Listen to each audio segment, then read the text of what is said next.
Well, it was back to work today for some California lawmakers. They spent 5 days last week at a luxury hotel in Hawaii, all expenses paid, while attending an issues conference.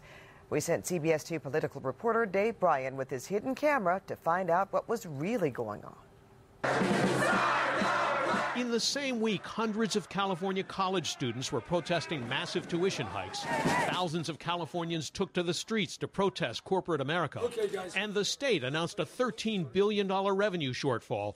We discovered a group of California's most powerful lawmakers not in Sacramento addressing the crisis at hand. No, instead, these lawmakers chose to deal with the issues by spending 5 days at a luxurious full-service resort, more than 2,500 miles away in Hawaii, where somebody else was picking up the tab.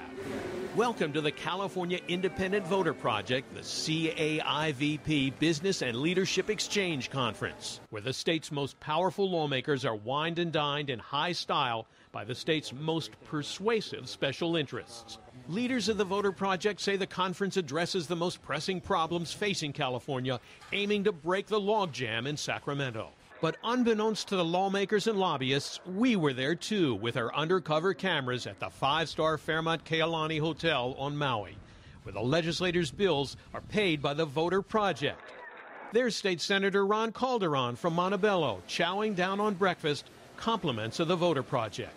His brother, Charles Calderon, from the City of Industry, the majority leader in the State Assembly. I am Assemblyman Calderon. It's a pleasure to meet you. Thank you very much. State Senator Rod Wright from Inglewood, walking out after breakfast, compliments of the Voter Project. Thank you, Dave. And Assembly Speaker John Perez from Los Angeles, the man in the white shirt with the broad dark stripes, perhaps the most powerful legislative leader in California, led the way, partying at an opening night torchlight schmooze fest reception, complete with a very popular carving table.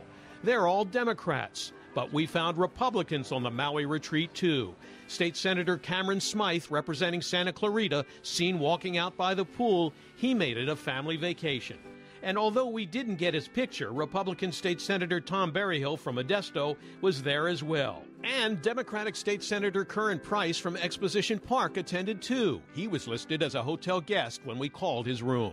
It's not illegal for California politicians to accept big freebies like this as long as it's being paid for by a nonprofit group like the California Independent Voter Project. And when we tried to find out more about what was going on at the conference, our cameras were shut out.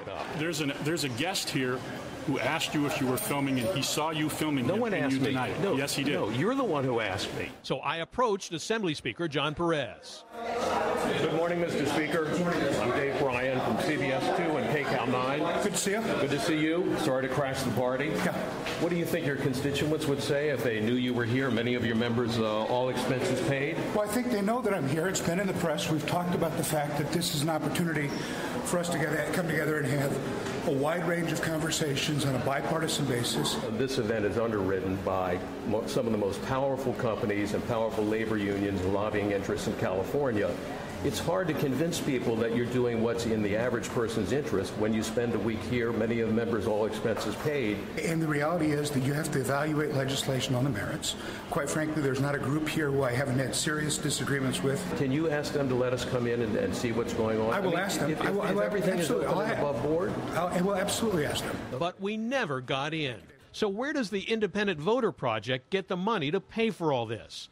Well, it's funded by big companies like Pacific Gas and Electric, Chevron, cigarette maker Altria, Southern California Edison, and big labor groups like the powerful State Prison Guards Union, about 50 donors in all. Special interests, reformers charge, who expect special favors in return from the state legislators. Why are people paying their way? Because the people paying the way think they will get something in return, and that is access, information, and getting to know these legislators. Former state legislator Steve Peace is the leader of the Independent Voter Project. Why isn't the news media invited to this? You're here. We crashed the party, though. What good does it do to have a conference if all the people are going to stand up and talk to the camera? We want people to be candid and open And so it's in order for the conference to perform its function, you can't have cameras. But why Maui? Of course, California is full of conference centers, places where you can have serious discussions, maybe even meet with real Californians who are suffering. It is an attraction to get people here. There's no question about it.